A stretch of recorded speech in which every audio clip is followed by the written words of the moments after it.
Munis maths channel. இந்த சேனலில் 10ஆம் வகுப்பு கணக்கில் உள்ள கணக்கெல்லாம் பார்த்துட்டு வரோம். இன்றைக்கி வீடியோவில் 10ஆம் வகுப்பு கணக்கில் எக்ஸாம்பிள் 6.6 பார்ப்போம். இது உங்கள் புக்கில் பக்கம் 253 இருக்குது. Secant theta by sine theta minus sine theta by cos theta equal to cot theta என நிரூபிக்கவும். இப்போ இந்த லெஃப்ட் ஹேண்ட் சைடு எடுத்து எழுதியிருக்கேன்.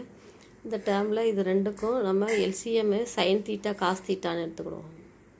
இப்போ எடுத்தோன்னா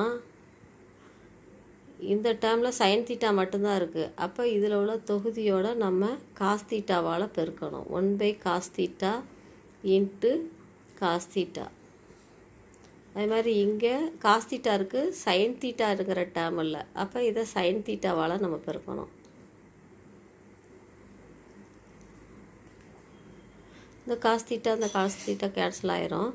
இங்கே 1 மைனஸ் சைன் ஸ்கொயர் தீட்டான்னு வரும் by sine theta cos theta.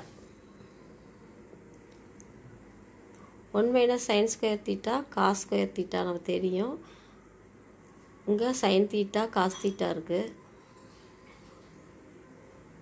இந்த காஸ் தீட்டா இதில் ஒரு காஸ் தீட்டா கேன்சல் பண்ணால் cos theta by sine theta இருக்கும். காஸ் தீட்டா பை சைன் தீட்டாவோட வேல்யூ காட் தீட்டா. இந்த காட் தீட்டாங்கிறது நமக்கு ரைட் ஹேண்ட் சைடு உள்ளது equal to RHS நிரூபிக்கப்பட்டது.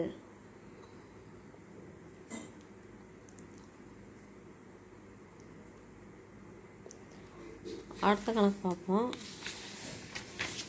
Example 6.7 sin square a cos square b plus cos square a sin square b plus cos square a cos square b plus sin square a sin square b equal to 1 என்பதை நிரூபிக்கவும். இப்போ இதில் left hand side எடுத்து எழுதியிருக்கேன். இந்த டேர்மில் sin square a இருக்குது, அப்புறம் இந்த டேர்மில் sin square a இருக்குது. அதே மாதிரி இந்த டேர்மில் cos square a இருக்குது, இந்த டைமில் cos square a இருக்குது. அப்போ நம்ம பொதுவாக இருக்கிற டேர்மை வெளியில் எடுத்து எழுதுவோம். sin square a இந்த டேர்மில் வெளியில் எடுத்துட்டோம்னா மிச்சம் இருக்கிறது cos square b. இங்கே சைன் ஸ்கொயர் ஏயை வெளியில் எடுத்தோம்னா சைன் ஸ்கொயர் பி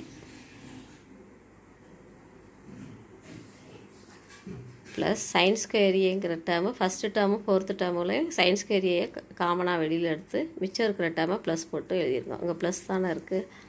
அடுத்து இங்கே செகண்டும் தேர்டும் பார்ப்போம். காஸ் ஸ்கொயர் ஏ காமனாக இருக்குது.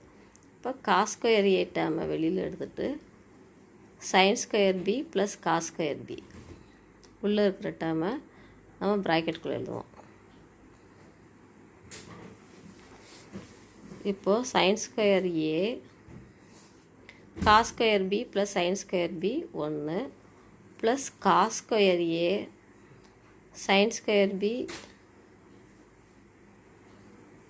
Plus cos square B 1.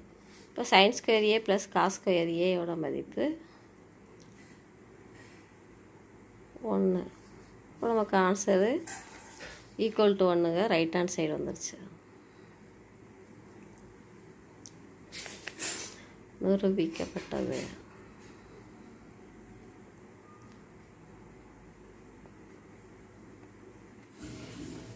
அந்த கொஷினுக்குள்ள ஆன்சர் அடுத்த வீடியோவில் அடுத்த சம் பார்க்கலாம். இந்த முனிஸ் மேத்ஸ் சேனலை சப்ஸ்கிரைப் பண்ணியிருக்கேன். தேங்க்யூ.